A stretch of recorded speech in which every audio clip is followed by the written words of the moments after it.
G. A word of 6 letters. A word of 2 syllables. A word whose meaning I spent 13 years trying to find. As someone who's lived in 3 different countries of vastly different, yet diverse cultures, a constant struggle of mine was to fit in and gain acceptance from those around me. And I overcame the struggle through the art of code switching. Sounds like a very technical word, doesn't it? But don't worry, it's not. Code switching is the suppression of multiple aspects of one's cultural identity, which can include type of clothing worn, hairstyle, speech, or behavior. A common misconception about code switching is that people tend to think it simply means changing your accent, when in fact it can include the alteration of your behavior and your appearance as well.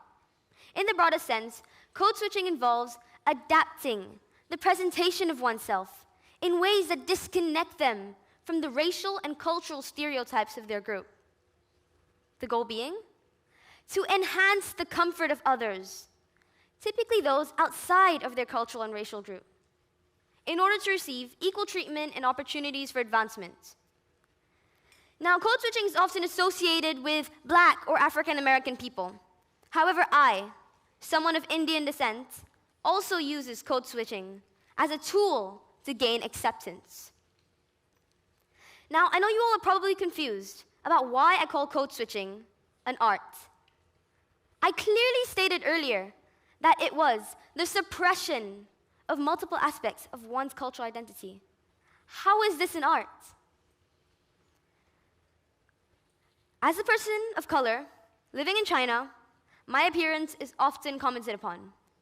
Little children as young as the ages of 2 would tug on their grandmother's hands and point at me saying, "Look, Grandma, it's a white Warren, it's a foreigner." The taxi drivers would often answer and ask me questions about my race. And the aunties who perform Tai Chi every day at 7 p.m. would pause their session to stare at my family and I. They do this out of curiosity, of course, which sometimes made me feel like a celebrity. Yet, despite this newfound fame, all I wanted, deep down, was to be able to walk down the streets without a crowd of children pointing and staring at me. As I started to learn Mandarin in school, I began applying it in real life. Speaking to the taxi drivers in Mandarin was my way of code switching to gain acceptance, to fit in. Yes, I wasn't, and still isn't, part of the racial group. Yes, I was still a foreigner.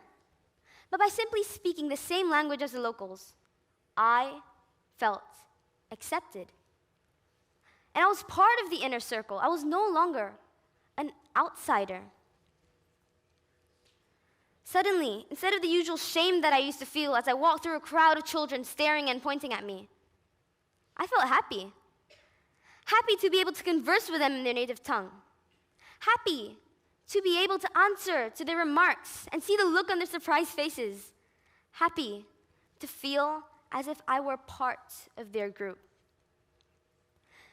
Now, while many may disagree with the prospect of code switching, which I repeat, is the suppression of multiple aspects of one's cultural identity, I believe that it is what unites us. If I hadn't changed my way of speech around the taxi drivers, I wouldn't have been able to communicate with them, and they wouldn't have been able to understand me.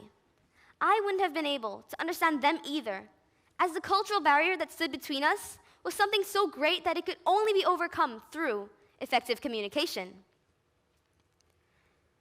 Code switching is an art, and it's helped me navigate the complex world of my multiple identities.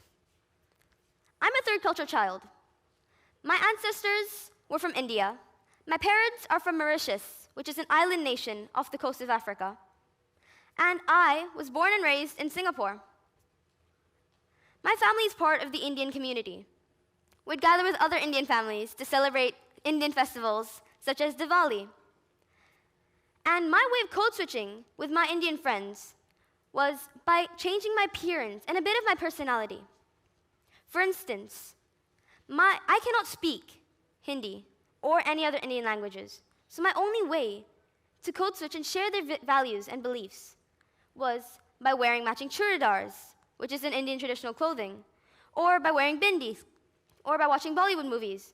I changed that bit of my appearance. Instead of the girl who liked to listen to music and watch Hollywood movies, I became the person who liked Bollywood movies. And instead of the person who used to wear hoodies and jeans to parties, I became the person who wore churidars. And this helped me connect with the friends who were Indian. Suddenly, from this, I was accepted.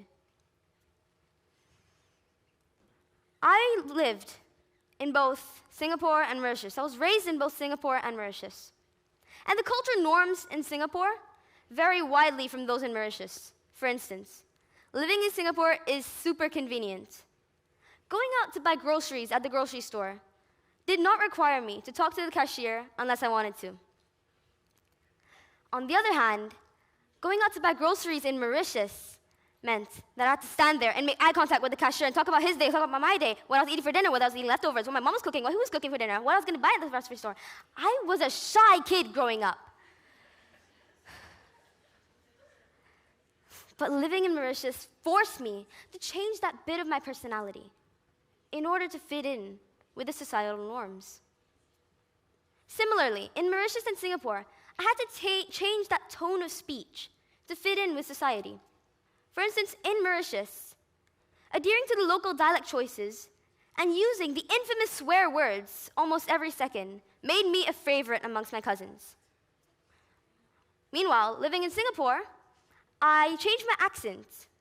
Instead of using my normal accent that I typically use, I switched my accent to a Singaporean accent, also known as Singlish, in which almost every single word ends with a la at the end.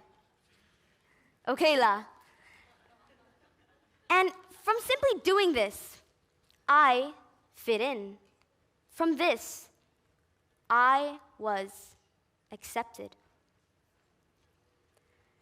Now, I strongly believe that code switching is not an intrinsic ability that's ingrained to you from the moment you're born. You learn it as you grow.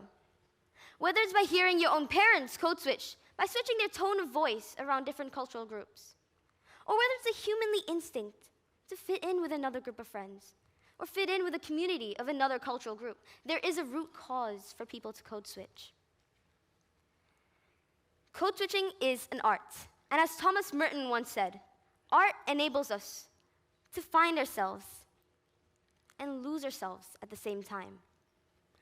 To code switch is to know how to suppress parts of your cultural identity while remaining true to your true identity, to your true culture. You should be able to know how to suppress that part of you, to know how to alter your behavior, to know how to alter your accent, while keeping at the back of your mind who you truly are, where you truly come from, your true culture and identity.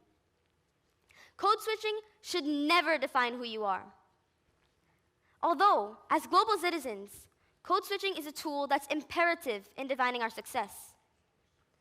Now I'm constantly navigating, constantly changing from a behavior to appearance, changing my clothes, changing my type of tone, different clothes, different tone, different appearance, different accent, different navigations all the time. And I'm constantly navigating from here to there, from different culture to culture to culture. And I'm constantly navigating. What does all this navigating eventually lead to? A sense of belonging. I don't have to code switch. Nobody has to. But that warm feeling you get when all the effort you've made to fit in with a certain group is accepted and noticed, and when you're finally part of that group, that feeling you get, the warmth and comfort, that is worth it. It's been 13 years of constantly adapting from culture to culture. 13 years of constantly changing my behavior, appearance, personality, accent. 13 years of trying to find the meaning of one word. B-E-L-O-N-G.